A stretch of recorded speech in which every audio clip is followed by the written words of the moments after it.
ഇന്നൊരു 4 മണി പലഹാരത്തിൻ്റെ റെസിപ്പിയാണ് കേട്ടോ കാണിക്കുന്നത്.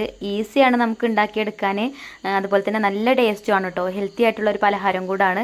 അപ്പോൾ ഞാൻ ഈ ഒരു പലഹാരം ഉണ്ടാക്കാൻ വേണ്ടിയിട്ട് ഇതാ ഒരു പാത്രത്തിൽ 3 അച്ച് ശർക്കര ഉരുക്കാൻ വേണ്ടിയിട്ട് വെച്ചിട്ടുണ്ട്. അതിലേക്ക് കുറച്ച് വെള്ളം ഒഴിച്ചാണ്ട് അടുപ്പത്ത് വെച്ചിട്ടുണ്ടായിരുന്നു കേട്ടോ. അങ്ങനെ അത് ഉരുകി വന്നതിന് ശേഷം ഇതാ ഞാനൊരു ഫ്രൈ പാൻ അടുപ്പത്ത് വെച്ചിട്ട് ആ ഉരുക്കി വെച്ച ശർക്കര ഒന്ന് അരിച്ചിട്ട് ആ ഒരു ഫ്രൈ പാനിലേക്ക് ഒഴിച്ചു കൊടുത്തിട്ടുണ്ട്. പിന്നെ ഇതിലേക്ക് കുറച്ച് നാളികേരം ചിരകിയത് ചേർത്ത് കൊടുത്തു. ഇനി നമ്മളെ പലഹാരത്തിന് നല്ലൊരു ഫ്ലേവറൊക്കെ കിട്ടാൻ വേണ്ടിയിട്ട് ഞാൻ കുറച്ച് ചുക്കുപൊടി ഇട്ട് കൊടുക്കുന്നുണ്ട്. അതുപോലെ തന്നെ ചുക്കുപൊടി ഇട്ട് കൊടുത്തൊന്ന് മിക്സ് ചെയ്തെടുത്തതിന് ശേഷം കുറച്ച് ഏലക്കാപ്പൊടിയും കൂടെ ചേർത്തിട്ടുണ്ട് കേട്ടോ. നിങ്ങൾക്ക് നല്ല ജീരകത്തിൻ്റെ ഫ്ലേവറൊക്കെ ഇഷ്ടമാണെങ്കിൽ നല്ല ജീരകം ചതച്ചതൊക്കെ ചേർക്കണമെങ്കിൽ ചേർക്കാം. അങ്ങനെ അതൊക്കെ ചേർത്ത് ഒന്ന് മിക്സ് ചെയ്തെടുത്തിട്ടുണ്ട്. അപ്പോൾ അതിൽ കുറച്ച് വെള്ളം ഉണ്ട്, ആ വെള്ളം ഒന്ന് വറ്റി വരട്ടെ. അപ്പം ഇനി നമുക്ക് ഇതിലേക്കുള്ള മാവ് റെഡിയാക്കി എടുക്കാം. അപ്പോൾ ഞാനൊരു പാത്രത്തിലേക്ക് ഇതാ ഒരു 1.5 കപ്പ് നമ്മളെ ഗോതമ്പ് പൊടി ഉണ്ടല്ലോ അത് ഇട്ട് കൊടുത്തിട്ടുണ്ട്. പിന്നെ അതിലേക്ക് ആവശ്യത്തിനുള്ള ഉപ്പ് വെള്ളം ഒഴിച്ചു കൊടുത്തു. പിന്നെ ഇതാ അതേപോലെ കുറേശ്ശെ വെള്ളം ഒഴിച്ചിട്ട് മാവ് ഇതേപോലെ ഒന്ന് കലക്കി എടുത്തിട്ടുണ്ട്. നമുക്ക് ദോശമാവിൻ്റെ അത്രക്ക് ലൂസാവും വേണ്ട, എന്നാൽ നല്ല കട്ടിയും വേണ്ട കേട്ടോ. അതാ ഈ ഒരു രീതിയിലാണ് മാവ് വേണ്ടത്. നമ്മൾ സ്പൂണിൻ്റെ ബാക്ക് വശത്ത് ഇതുപോലെ ഒരു ഇട്ട് കൊടുത്തല്ലോ, അപ്പോൾ മാവ് അങ്ങോട്ടും ഇങ്ങോട്ടും നീങ്ങിപ്പോവരുത് കേട്ടോ.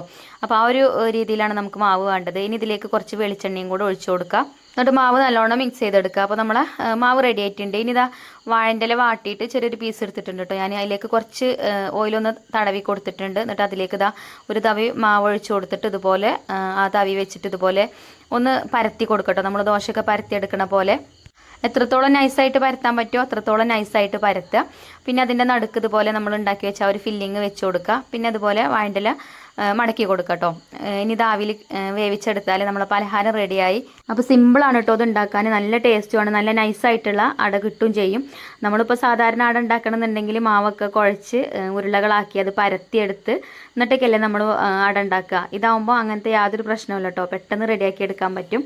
നമ്മൾ വായിലിട്ടാൽ അലിഞ്ഞു പോകുന്നൊക്കെ പറയില്ലേ, ആ ഒരു രീതിയിൽ കിട്ടും കേട്ടോ അങ്ങനത്തെ അട.